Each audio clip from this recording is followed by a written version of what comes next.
BTB listeners, thank you so much for checking out today's episode. Listen, if this episode inspires you, do me a favor, take 5 seconds to shoot me a like and subscribe to the podcast. There are several more exciting guests that are in the pipeline, and I just can't thank you enough for your continued support, and let's keep paying the mission forward. In today's episode, I interview Adam James. His journey embodies the intersection of martial arts mastery, creative expression, and holistic well-being. With his breakout roles in Hollywood classics like Under Siege with Steven Seagal and Tommy Lee Jones, and also Steal Big, Steal Little with Andy Garcia and Alan Akron, Adam has left an undeniable mark on the entertainment industry. But Adam's influence extends far beyond the screen. As a writer, filmmaker, and martial arts instructor, he has penned feature-length screenplays, contributed to prestigious publications like Black Belt and Masters Magazine, and co-written the groundbreaking Mastering Martial Arts series aimed to empower the next generation. Adam's commitment to personal growth extends to his role as vice president of the National College of Exercise Professionals, where he has developed innovative certification programs and has taught across the globe. Adam is a true Renaissance individual whose dedication to empowerment and enlightenment knows no bounds. Let's get into it. Don't be afraid of the dark. Be careful with stars. Not every light is gonna guide you. Welcome to the BTB Project, designed to empower listeners to identify their why and to live their best lives no matter the circumstances. My name is Coleman Gerhardt.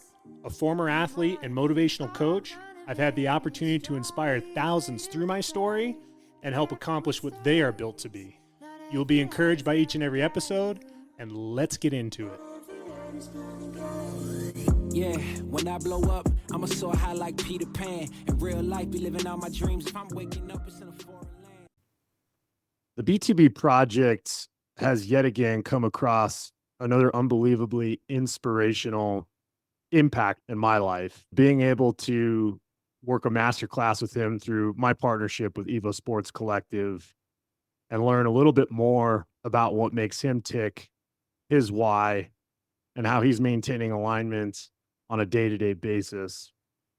He's a multifaceted powerhouse at the forefront of martial arts, which happens to be one of the greatest athletes that I like to coach.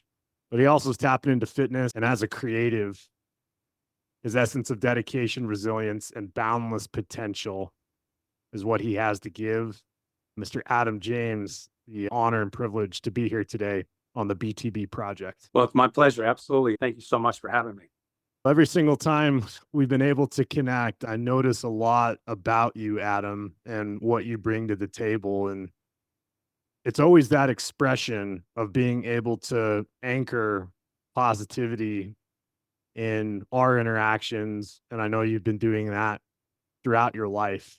So when I say anchoring and you think back to the moment of when you first tapped into it, I'd love for you to share about how important it is to affirm positivity in our life on a daily basis. Well, thank you for having me. And there's no doubt about it. I'm a big believer in the power of positive thinking, of aligning ourselves with that is what is good and true and just. And it's something that once you get into that habit, you're doing it all the time. It's happening naturally and orderly. You don't have to push it or force it or try to create it, so to speak. But for a lot of us, it's like a garden. You have to get out in that garden. You have to plant the seeds. You have to water the plants. You have to pull the weeds. You have to, get rid of the bugs. That's what we have to do with our mind, especially when our mind is filled with, worries, fears, and doubts. If you find yourself waking up in the morning and filled with those thoughts of deep concern and consternation, then it's time for you to reaffirm and reset your mind to those things that are good and true. And that is that, the world is a positive place, or it can be, when we cultivate that and we protect ourselves against those things that are endangering us. We make smart choices. I'm a strong advocate of how valuable it is to align your mind with that, to set it and to make it part of your lifestyle, just like working out. If you work out regularly, you're fit, and you work out or you don't, it's just part of your lifestyle, but you're fit. And the same thing is true for your mind. When you put your mind into a positive state and you keep it there and you're constantly meditating on that, you'll have negative things that come up in your day, but you'll be able to deal with those and roll through them and handle them and even be empowered by those challenges that come up. That's so well said. And I oftentimes say on the podcast that limiting beliefs is often a weed garden, that if it grows too large, unfortunately, the weeds can overtake the beauty in our life. And when it comes to you weeding, as you mentioned, coinciding with that positive anchoring, Yes. I'd love for you to share maybe the first time where you felt like, my life had quite the weed garden, but I was able to, at this point, recognize it. And here's the first step that I made to try to create positive change in my life. Yes, sir. It's interesting. I think one of your first questions was getting into the martial arts and this process, this journey. And it's exactly what you're asking me here. I was playing football at Northwestern, and I wasn't doing as well as I would like. I was struggling in school academically. I was struggling personally with my relationships with others. I was not in a good, positive spot. And I wasn't really where I wanted to be in my heart. But I was one of those people that I'd put my mind to it. I'd given my word and I was determined. So I kept fighting and I kept doing it. But something wasn't right. And I could feel that. And as we entered into that next new year, I went to my cousin Michael's house for a New Year's Eve celebration. And my cousin's a unique guy. He was doing something cool. He had special fortune cookies, which we all opened at midnight. And each fortune cookie had a quote from a famous person and a prediction. And when I opened mine, it read, "Henceforth, I ask not for good fortune. I myself am good fortune," Hmm. by Walt Whitman. And the prediction was, "This will be your luckiest year ever." That year, I was kicked out of Northwestern. I did not have the academic standards that I needed to maintain my position, and I was dismissed. And again, I was, in a way, I was relieved in my heart because I wasn't happy. I was determined because I'd given my word and I wasn't going to walk away. I wasn't going to quit. They asked me to leave, so I did. I went home to Hawaii and I got back into the martial arts and I met up with my good friend, Scott Morimoto. And Scott told me, "You got to meet this guy." He had started training with Mike DeLaVega, the founder of the Hoi Shinkan Okinawan Kempo Karate Dojos. Hmm. Shinkan means mind power, or as Mike DeLaVega would say, it means development of the mind, body, and spirit through positive mental attitude. That is the philosophy of the Hoi Shinkan school. And so I met him. I joined the organization. I actually joined originally because I'm a writer and I was working on a story. And the main character was a Vietnam veteran who was an assassin and a martial arts expert. And Mike DeLaVega was a Vietnam veteran martial arts expert. I wouldn't call him an assassin, but he did some tough jobs while he was in the military. So I started taking the classes. I just want to learn from the guy, pick his brain. But after a while, I realized that the greatest message he had was that philosophy, development of the mind, body, and spirit through positive mental attitude. So Mike was a gentleman who was a great martial artist, and he pursued martial arts knowledge, but he was also passionate about the power of the mind. And he told me that as he explored this, he read all the books he could find. So I said, I'm going to do that too. So I read every book that he told me he read. I read Maxwell Maltz's Psychocybernetics. And of course, a major part of our curriculum was The Power of Positive Thinking by Dr. Norman Vincent Peale. So I read Peale's book. And a moment ago, we were talking about the garden and the garden concept. And I thought it was really fascinating with the way Peale wrote his book. And one of his techniques is when you have that negative thought in your mind, you replace it. And in his case, he was a reverend. So you replace it with a biblical praise, and he's like, you memorize that phrase and that's what you put in your mind. And I get that. And of course, not everybody has that particular religious foundation, but we all have that ability to replace that negative thought with one that is different. And in this case, positive. So when you get up in the morning and that thought comes into your head of, oh my God, I've got to deal with this really challenging thing and I'm afraid or I'm worried, you affirm, you tell yourself, life is good, God is good, life is working with me, the universe is working in my favor. Get out there and you handle it, you deal with it, you do it. That's part of that process. Being able to reflect back on your football at Northwestern, you said something that was really captivating was you felt like you were at peace when Northwestern said the grades weren't good enough. I myself can relate to that because I've had a lot of different situations where I've been able to have things maybe taken away at a time that I wasn't sure how long I was going to have it or how good I was going to have it. And that came to, my tennis game and being able to play at a high collegiate level and then end up in a operating room to have a tumor taken out of my spinal canal. Oh, wow. And it was very sudden. It was very scary. And I had a choice when I woke up the next day was either cry and give up or cry and keep going. So that moment when you decided that this journey of martial arts was going to be your calling, how exciting was it for you to realize that not only this is something that could impact you individually, but then be able to have the opportunity to give back as a sensei, as a coach? How was that journey from mastering the art form to teaching the art form? It's a very interesting question there, because I think what happens for a lot of people as we let go of things that we've been passionate about is it's not easy. And sometimes we don't look at the next chapter as this great opening. I mean, I wasn't happy about it. And I think that's what happens. But you take steps and you move forward. And then suddenly you find yourself doing something that is more aligned with what you want to do and be. And that certainly was the case for me. When I had that change, I went back to Hawaii with an open mind. I'm not quite sure what I want to do with myself, but I knew I wanted to do something. I knew I wanted to be great at whatever it is that I put my mind to. And I think that happens a lot of times with people is when you put your mind to something that you really want to do and it doesn't work out, we keep banging our head against the wall. Sometimes we have to open to those new openings, those new possibilities, something completely different than we've done before, and be receptive to the hand of God or life, universe, however you want to call it, great spirit, leading you towards something new. And for me, when I started doing the martial arts, again, I was doing it as a child throughout my youth. But when I went back to Hawaii, I was in a kind of a blank slate of a moment.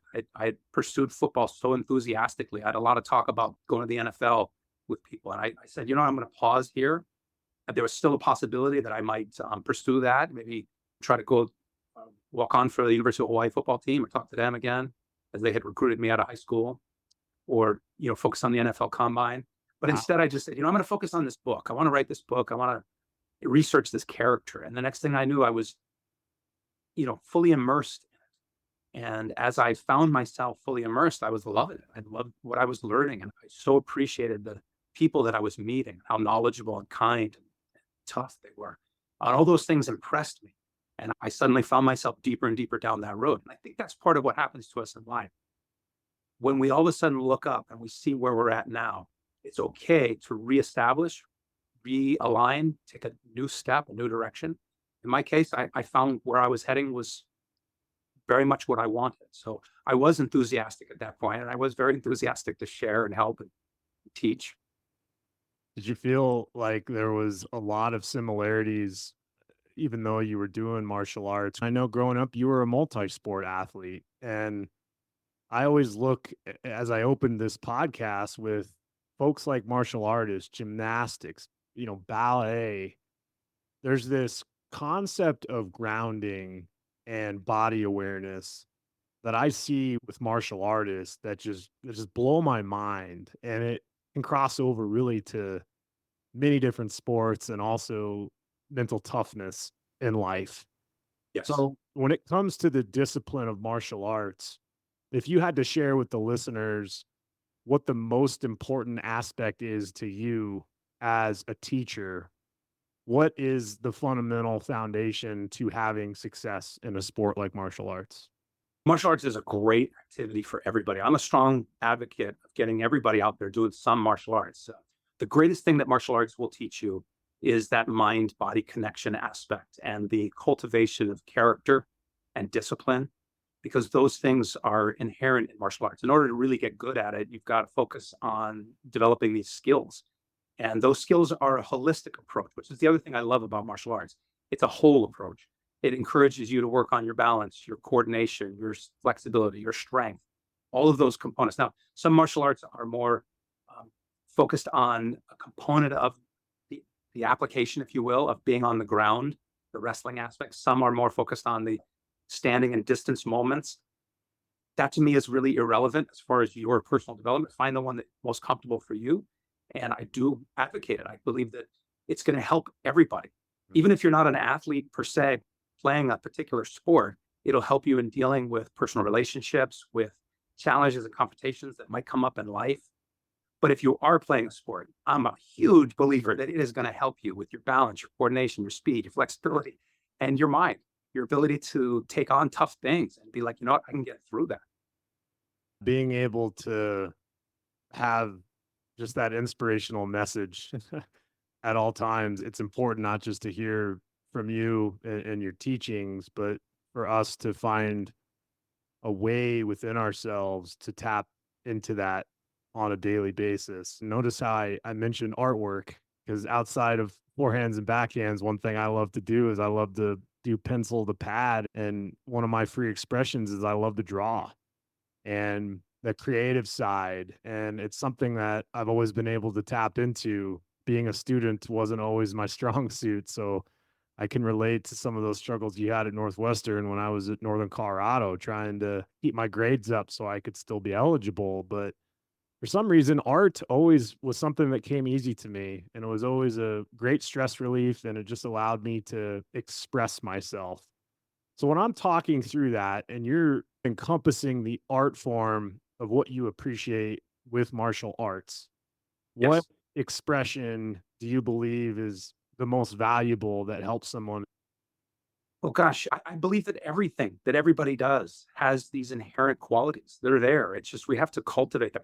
Some emphasize them.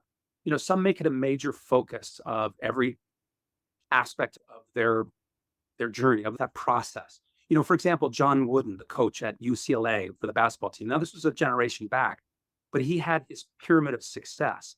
He had a way of teaching his players beyond just, you know, shooting a basketball, dribbling, and playing defense. He also taught them how to have discipline and how to have self confidence and all these other great intangibles. So I believe that there's dance instructors that do this. There are music instructors that are talking about cultivating the spirit of yourself, and that's making you a better singer. So those are all there. I do believe that martial arts is particularly uniquely positioned because we're so open about it. We love talking about it. We love emphasizing that. And so as a result, again, I think it can apply for pretty much everybody. I would say this also about people who are out there thinking about exploring the martial arts. Maybe perhaps you've never done it, you're thinking about doing it. Awesome. I highly recommend it. I think it's so much fun. And what I would encourage you to do is start with the journey of the mind. Mm, The journey of 1,000 miles begins with a single step, but it also begins with the thought, the concept of I want to do this. And so once you set your mind to that, reach out, pick up a book, take your computer and, you know, do a search for martial arts or martial arts near me. And one of the best things to do is get out there and meet people. Martial arts is about people. It's about people coming together, sometimes in not such nice ways, but really good martial arts training is about coming together and striving to become better. And so I would encourage those who are thinking about it to reach out to those martial arts organizations in your community, meet them. Not everybody's going to be a perfect match for you. So that's why you'll want to try around a few different places. The other thing I always recommend for people who are exploring martial arts to do is watch the students. mm. Don't just meet the instructor and shake their hand and think about them all the time, because the students are a reflection of who that teacher really is, especially when you're not, when people aren't around.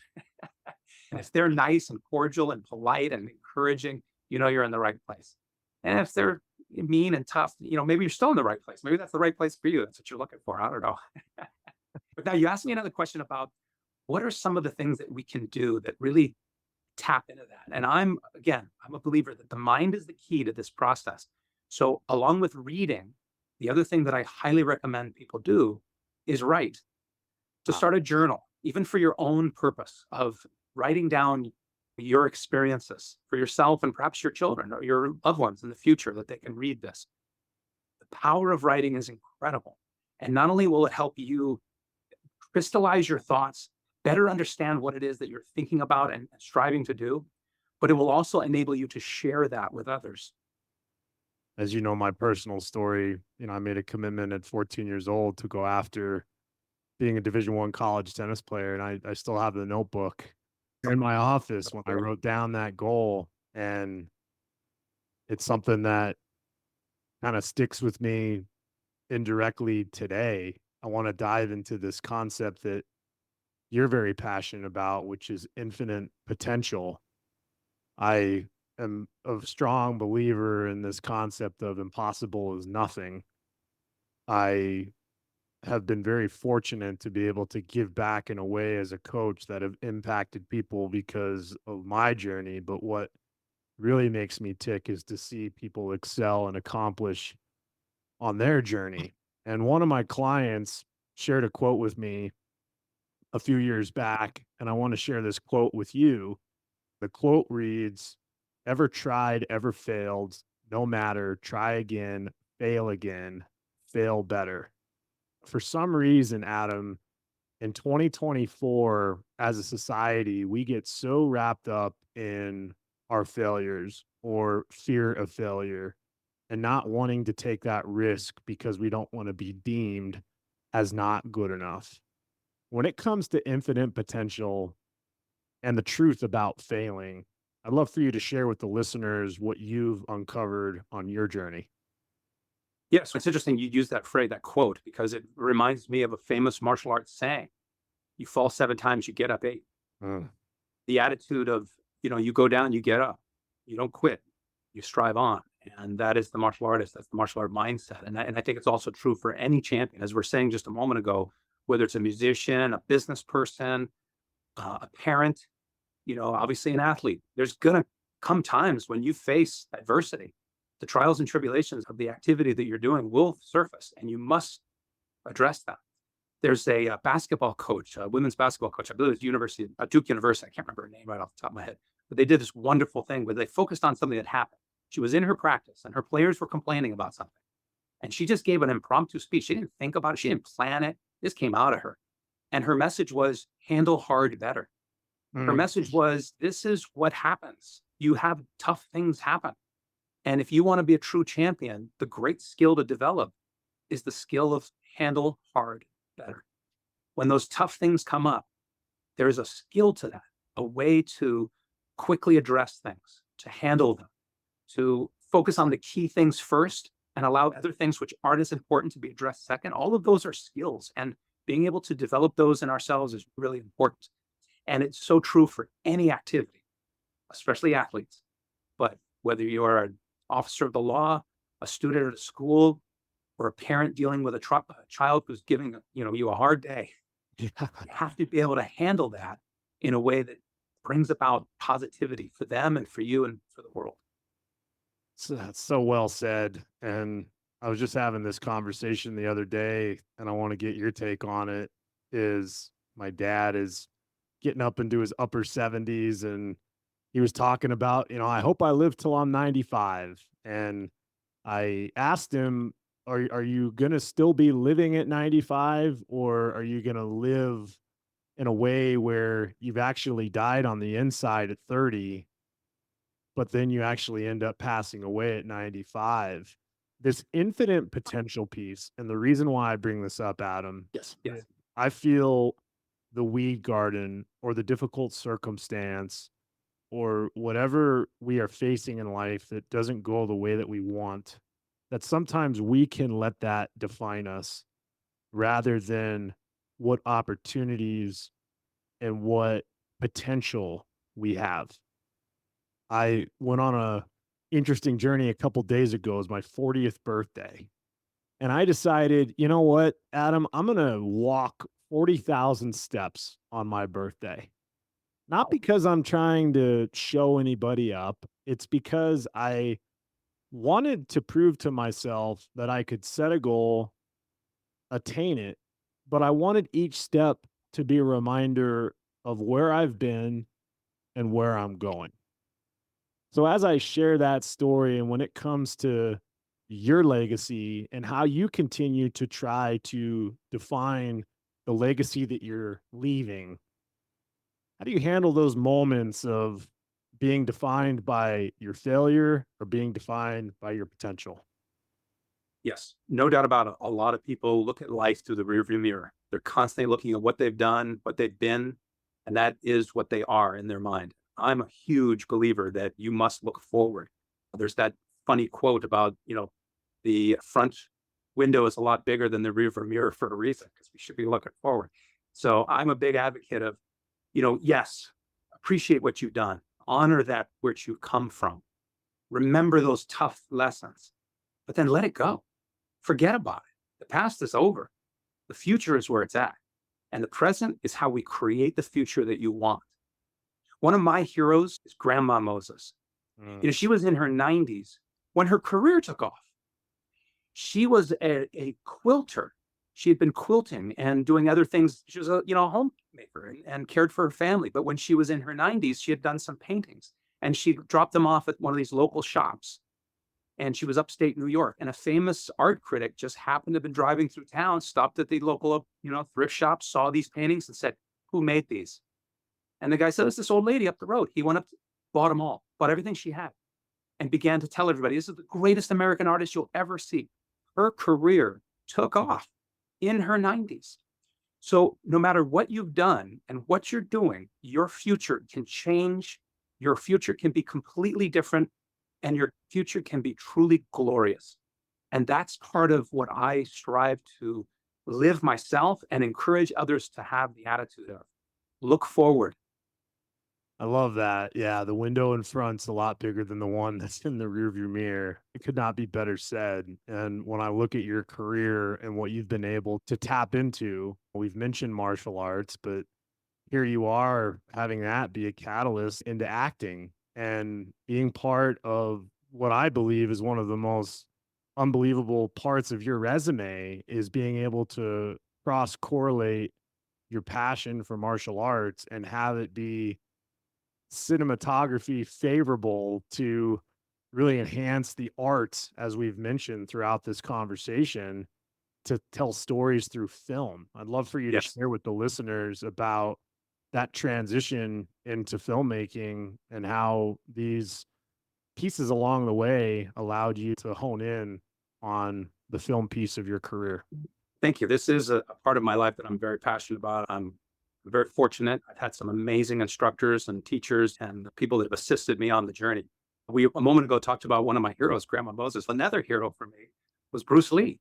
Yeah. As for many martial artists, he was an inspiration. And I, as a young man growing up in the 60s and 70s, was deeply affected by him and was a huge fan. And one of the things that I thought was so fascinating about him when it came to teaching martial arts, he chose to not open a chain of schools. He had the opportunity to have a whole chain of schools, but he didn't like that idea. And they can be very valuable, make no doubt about it. There's many wonderful martial arts schools, but for him, for his efforts to teach what he had to share, he felt the best way was one-on-one. He really wanted to work directly with people. But that's hard when you have a billion people on this planet. So he felt, and he wrote about this, that film was his way of teaching or conveying his martial art lesson. And so that was part of what I have dedicated myself to use writing and film as a channel or a medium for me to share my martial art journey. Because if I present it, it has an impacting effect on people's lives and it will last for generations and perhaps, much longer.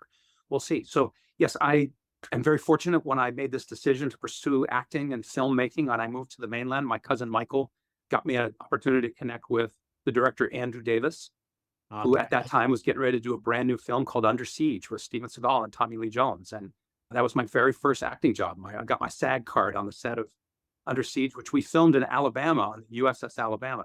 The storyline happens on the USS Missouri, and this is the exact same battleship class that had been moored in Mobile, Alabama, and turned into a museum. So the Warner Brothers studios rented the ship, repainted it as the USS Missouri. We filmed on it for like 6 months. Wow. Flew up a helicopter off the back end of the ship. And what an amazing experience for a young actor to work with those people. Not only Tommy Lee Jones and Steven Seagal and Andy Davis, but also people like Gary Busey, Erica Leniak, Raymond Cruz, and so many other phenomenal actors on that project. And then shortly after that, a couple of years later, I was cast in a movie called Steal Big, Steal Little, where I had the opportunity to work side by side with an actor named Kevin McCarthy, who was an Academy Award nominee. And I worked with him side by side for a month. That film also just was loaded with amazing actors: Andy Garcia, Alan Arkin, Rachel Ticotin, so many just phenomenal actors. It was like a master's class just going to the set each day. I've now been attached to a new project. Yeah. This is a unique project. I was approached by the executive producer after I had attended a martial arts event called Dragon Fest, which is the martial arts trade show expo here in Southern California for the Martial Arts History Museum. And I had made an appearance there. And shortly after that, I got a phone call from this guy saying, I want to put you in my movie. So I had a meeting with him along with the other actor, Americus Abasamas, who plays the main villain. And Americus is an amazing martial artist actor. He's a USA sumo champion. He's, as an actor, he was in Boba Fett, the Star Wars story, Yeah. Pirates of the Caribbean, a bunch of other stuff. Just a great guy. And we decided we're going to do this. So the project is called Doc Savage, Man of Copper. It's inspired by the original 1930s Pulp Fiction character. And yet he's our own version, our own twist, our own original character. He's deeply inspired by the original Doc Savage. What makes Doc Savage unique as a superhero is that he doesn't have a superpower. He can't fly, or he's not super strong, no more than the normal human. His power is martial arts and his mind. He's a detective, a scientist, a philosopher, a philanthropist, an adventurer, and he uses his mind and his martial arts to take on the challenges of his world, of his life. And now we're in the process of doing distribution, having a platform that will partner with us and share it. So one option is Amazon. That's one that we're approaching. And another is Tubi. And we're in the process of finalizing that. I'm hopeful that we'll have an announcement very soon, as the new Dragon Fest is coming up in 2 months. So we're going to be there. We're going to have a big booth for Doc Savage, Man of Copper. And we're hoping by then we'll have an announcement, if not already, have it released. It's going to be coming out soon. We're all done. Myself and one of the other producers, we did all the post-production work, the special effects, sound effects, closed captioning. Woo, that's a lot of stuff, especially when you're doing it as an independent project. We spent about as much money on this entire project as one of those big Star Wars Marvel shows will spend on lunch one day. So it's a lot of elbow grease, a lot of love, a lot of passion poured into this.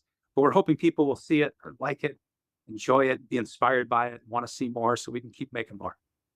We'll definitely be sure to promote that in the podcast notes. Incredibly inspirational. I love that grit and determination and passion for martial arts led to the film screen. And it's interesting because growing up, I enjoyed immensely Return of the Dragon, Enter the Dragon, Bloodsport. That was a movie that I love watching. But another one I watched, and I want to get your take on this, was I was a big Teenage Mutant Ninja Turtles fan.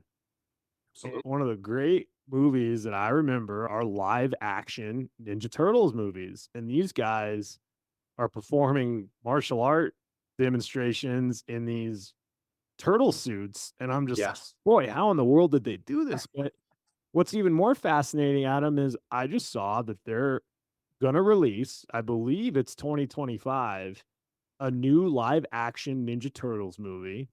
It's going to be a dark version, rated R, which is interesting. But I wanted to get your take on just filmmaking and martial arts today, because it's a really interesting dynamic of, I have kids. They love to be on their cell phones. They love to watch the quick, meme or TikTok or Instagram. But to get them to actually sit down and watch a movie is pretty challenging. So with what you've learned in its most recent role with your acting and martial arts, where is the film industry going with leveraging martial arts, and how does that give you an opportunity to continue to find yourself on the screen? First of all, it's such a wonderful thing to see of how martial arts has evolved within the film community and how the film community has evolved because of martial arts. You go back 50, 70 years ago, you'd occasionally see a martial artist in a film. And for us as martial artists, it was the greatest thing we'd ever seen. And we'd get that film, we'd want to see it. We would fast forward through everything except that one scene where the martial art guy taught something. I mean, like, The Mechanic is a great film, and I watched the whole thing, make no doubt about it. But I love zooming in on the section with Tak Kubota Yes. It's just part of what's happened in the martial arts community is that, and the film community is that initially it was a segmented thing and it was the occasional thing and it was the kind of weird thing. But pretty soon it became the common thing. You don't see a film with a fight scene that doesn't have a martial arts aspect to it. I mean, every now and then I will literally see in a casting breakdown when they're describing the fight scene, they'll say old traditional stuff. They'll literally say it like that, like you're fighting in the 50s, because today's general person has more concepts, more knowledge of it. And that's a beautiful thing. That's an example of how martial arts has spread prolifically through the film world and through our greater society, through things like the sports of martial arts, MMA, kickboxing, and even the Olympic sports, judo, kata, and taekwondo. All of these have impacted how people view the martial arts. And getting back to your Teenage Mutant Ninja Turtles, no doubt about it. Amazing stuff to see those guys wearing those suits, accomplishing those things. It's just an example of how, again, the film industry has grown so much and has gotten so much better. Sometimes we look back at some of the martial arts choreography from some of those early films. It's like, ooh, it doesn't look too good now. But again, it was cutting edge stuff. Back then, you just didn't see it. So it's like listening to some of those early rock and roll guitarists. They're not shredding like the current heavy metal shredding guitarists, but in a lot of ways, their music is even more beautiful.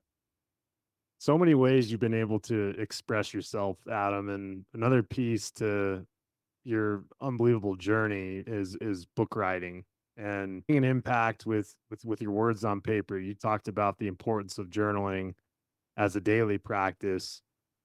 But when it comes to writing and being able to be an impact in people's lives in that regard, what are you most proud of when it comes to your publications as you reflect back on those? Gosh, again, I'm a believer in looking forward. I believe my best writing is coming. I believe that what I have to share next will be greater than what I've shared before. But I have had some cool moments. I was very honored to have the opportunity to write about my teacher, Leo Fong, and have that be a part of Black Belt Magazine's publication when he was inducted into the Hall of Fame. He was a special person, and I was very proud to have participated in that. And I also was contacted by a publishing company who had purchased the rights to a book series on martial arts that had been published about 30 years prior. And they hired me, or he contacted to hire me about being the consultant to look through those books and try to bring them up to speed, so to speak. Literally what we were just talking about with the film stuff. I looked at these old texts and the photos and the way they did it. And he asked me, where can we improve it? Hmm. And so I went through each book. I made detailed notes. I sat down with him and I pointed out all the things that need to be adjusted and polished to become more appropriate for the current market, more information that we now know about. And then one thing that I noticed is that he had nothing on MMA. And I was like, well, you really need to have that. He said, well, I don't want to add another book. And I was like, why don't you just put it as part of, he had a book on kickboxing. I said, you should put kickboxing and MMA together. And he looked at me and said, then I'm going to have to hire a writer. And I'm like, yo. So along with being the consultant, I was also a co-writer. I wrote the whole MMA section of those books. I also noticed that he had a very minimal amount on Bruce Lee. And I said, you gotta have a big section on that guy. He is the Jimi Hendrix of our martial arts world. He is the one that changed how we do it and why we do it and the way we look at it. So that was another component of the new chapter, the new version of the books, is that I wrote a whole section on Bruce Lee and Leo Fong and Jean LaBelle. These are all people that are very dear to me. And I was very proud to have had the opportunity to work those into these books. And then they were republished and they're out there now. They're called Mastering the Martial Arts book series. There's 10 books. Each one is on a different martial art, if you will. One is on karate, one is on kung fu, one is on judo, one is on jiu-jitsu, one is on taekwondo. Some of them are on aspects of martial arts. For example, one is on martial arts for women, martial arts for children, sports conditioning, athletic conditioning for martial artists. So I was very proud to have been part of that. And that is now out there and available. People want to get a set, they can contact me. I'll sign them and send them to you if you're into that kind of thing. Absolutely. Love it. I love it. It's like a little Encyclopedia Britannica, a little set. And they're ideal for young students. They're designed for teens and young adults. These books are very commonly found at most school libraries. Not martial arts schools, but like high schools. High school libraries will have this set, as they will have a set on baseball. They'll have a set on track and field. So this is the set on martial arts, and it's very honored to be a part of that. And then lastly, I've written some scripts that are currently right now in development. And, I'm very excited and proud of those trips. They have some interesting stories. It's something that I was very honored to have been able to be a part of, which was the University of Hawaii's extension program for screenwriting. I took the screenwriting course, and then I went back and I did their advanced screenwriting course. And I learned so much. And it was just an incredible journey. And that's going back to what we were talking about earlier with how valuable it is for people to enjoy martial arts, get involved with it, even just for their own personal journey. I believe the same thing is true for learning about writing and acting. You can take an improv acting class, and even if you never get on a stage and act, it will change your life. It will impact how you interact with others in business and in relationships. And the same thing is true for taking a writing class. I encourage people to go out there and take a class on writing to learn more about how to formulate your thoughts, how to put thoughts on paper that are then able to be clearly understood by yourself and others. There's a movie called Black Robe, which is about the early Jesuit priests that came to North America and were meeting with North American nations, the Native Americans. And there's many fascinating things about that movie, but there's one moment that happens that really caught my eye as a writer. The Native Americans were curious about this writing these people would do, and they would see them writing on these leaves of paper. And he said to them, what are you doing that for? And the priest said, tell me something that my partner and I, we could never know. There's no way we can know about this. So the guy told him, some little story about a drought or part of the animals dying, whatever it was. He wrote down on a piece of paper, and then he walked across the campsite, walked over to his other friend, the other priest, and handed him the paper in front of everybody. And the guy said, what's this? He said, don't speak, read it out loud. And his partner read out loud what they could never have possibly known. And somehow this thought had been translated from one person to another with no actual speaking of it. It was amazing. And they all were amazed by it. And I, as a writer, thought about how phenomenal that is when we pick up a journal by, for example, one of the great philosophers of history, Plato, and we read their writing and we think to ourselves, I am literally reading the thoughts of a person who's been dead for thousands of years, but I can be there in their mind for a moment with this experience that I'm having as I read their words. Powerful stuff. Yeah, the beauty in what you just said is we're always looking at ways to be memorable. And in our writing, that's something that can be left for generations to come. And to really tie this together with focusing on what's ahead rather than focusing on what's in the past. The truth of the matter is a lot of people that tune into this podcast and people that I've been able to help in my life are ones that are coming from a difficult situation. Their tough days have been tough years, have been this compounding effect of a weed garden that's just overgrown in their mind and their heart. And it's very challenging for them. But I'd love for you to share, based off of your teachings, your journey, and what you've been able to uncover that has impacted you in your life. What would be a simple practice that you could walk somebody through who's trying to focus on what's ahead in that big mirror in front of them rather than the one that's behind them? And what would you do to allow them to become grounded and to encourage them to take that next step forward? Very well said, Coleman. And it's a challenge as we are finding ourselves in those dark moments to find a rope to pull ourselves up. And so one of the things that I'm a huge believer in is get help, ask for help. You don't have to do it on your own. And there are friends and family members and organizations and people that are out there that are dedicated to helping you. And so I encourage people to start with that, but also believe in yourself. Believe that, I don't know what everybody's individual religious beliefs are, but I'm a religious person. I'm a spiritual person. And that's another thing that I would say, that's the rope to reach out for. It's God and the great spirit, universe, whatever you want to call it. But seek that as well. Seek that deeper inner truth of yourself and your inner being. Most people who come to martial arts because they're hurt. Almost everybody who's in martial arts came to it because they were seeking it. They wanted to learn to defend themselves or hurt another person. They just thought it was cool. And they thought it was cool because they were hurting inside. And so this is a part of the process. Very few people come to the martial arts because of something else, holistic things. Anyway, but yes, As far as finding those things, I would say, yes, it starts with that MAVA stuff, meditation, affirmation, visualization, anchoring to enable you, train your mind, just as we train our body, as you would go out for a run and lift weights and practice a sport, whether it's martial arts or tennis, that puts you into that focused moment, puts you in the present moment. Um, that's all really good stuff. And I would encourage people to do that as well. Get involved, get engaged. Another thing that's really great for a person who's hurting and is trying to find help for themselves is help others. You will find that you will help yourself and you will find help for yourself when you put others first and you make their help the focus of your day. You will suddenly find your problems being addressed. You will suddenly find people offering their help to you.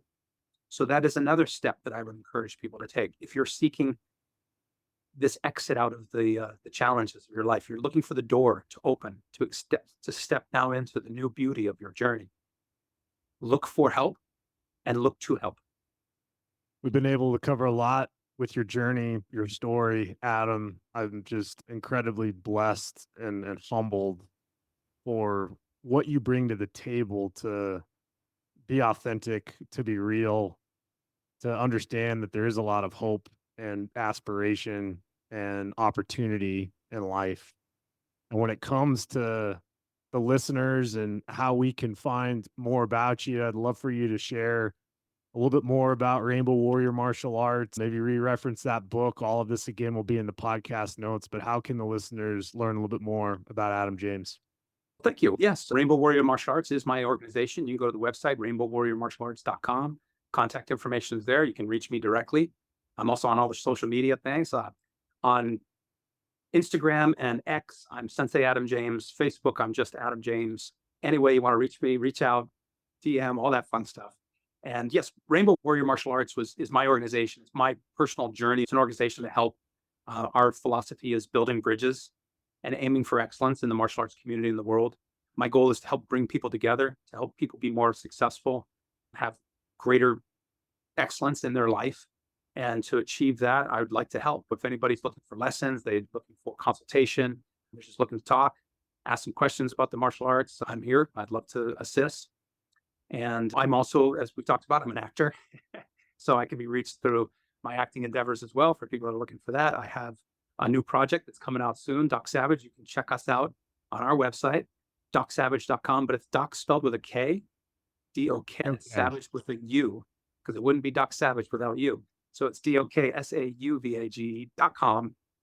And we've got a lot of cool information there. There's some videos you can watch. We have our brand new trailer that just came out. And as soon as we have the official release date, we will announce that through all of our social media channels.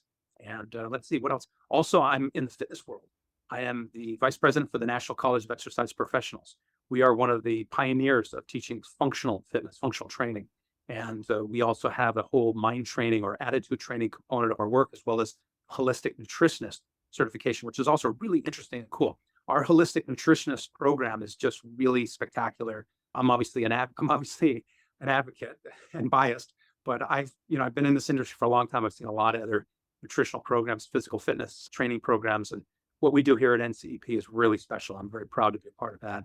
And if you're looking for more information about how to be a personal trainer or a nutritionist, or want more information about how to find one in your community, contact ncepfitness.com. And again, that's NCEP standing for National College of Exercise Professionals. And, another thing I just was going to share with you, Coleman, because we tossed out a few quotes, and I do hear quotes a lot in success mind training, philosophy training people.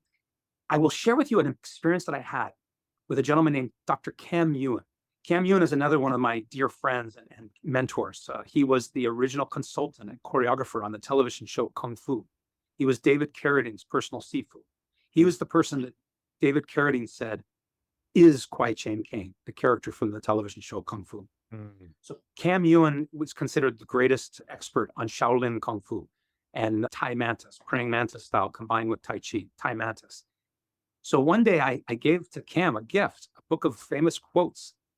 And Cam said to me, I don't believe in quotes. And I was like, really? How come? He goes, because it lessens the creativity and the new thoughts of others, of you, rather than trying to find a quote of somebody else who said exactly what you're trying to say it yourself. I toss quotes around, as you saw. I've used a few today, but I am a big advocate of encouraging people to make your own quote. That is profound because a couple of years ago, when I started this podcast, a lot of insecurities that I had as I thought about doing it for 13 years was that no one wanted to listen to what I had to say. And to your point, one thing that I've led with on this journey is everyone has said a lot, but there are a lot of people out there that want to hear how you say it. Yes. And that is just such a beautiful message to not only our own individual endeavors as we continue to move forward, but anybody tuning in as you have a voice, you have a way to impact others, you have a profound gift of taking a breath today, opening your eyes today, and that can be an impact on so many people, so many lives, and just to continue to push forward. Adam James, incredible story, journey. I'm definitely going to re-listen to this many times because it's amazing what you're doing. I'm proud of you and I can't wait to continue to do this journey together. And I wish you continued success and thank you for joining me for a little bit of your time on the BTB project. Thank you very much, Coleman. And it was such an honor to be a part of this. You do an amazing job. You're a phenomenal leader and advocate of health, fitness, wellness, success. And I'm wishing likewise for you all the best and continued success. Appreciate you. Thank you. What a tremendous opportunity to walk through Adam's story. Incredible inspiration with his positive outlook on life, focusing on what's ahead of us in the larger mirror rather than focusing on the smaller rearview mirror. I take that very personal in my life, that most times when things are extraordinary, when I'm able to go after my goals, dreams, or ambitions, I recognize where I've been in my past, but more importantly, I've been able to use Adam's teachings to focus on the future, what's ahead, and all of the remarkable things that can grow in that garden despite whatever weeds have been pulled. For you as the listener, I hope you took away the importance of the simplicity of Adam's message and how martial arts or acting or book writing all contribute to the same message in different formats to help people all over the world. Listen, if this episode impacted you, do me a favor and like and subscribe to the BTB project. Better yet, send this message to a family member, friend, or colleague and tell them about Adam's teachings. Maybe go check out one of those local martial arts classes that you've been thinking about doing. See if it's a good fit for you. I appreciate the opportunity for you to tune in as the listener. As always, I'm proud of each and every one of you. And until next time, take care.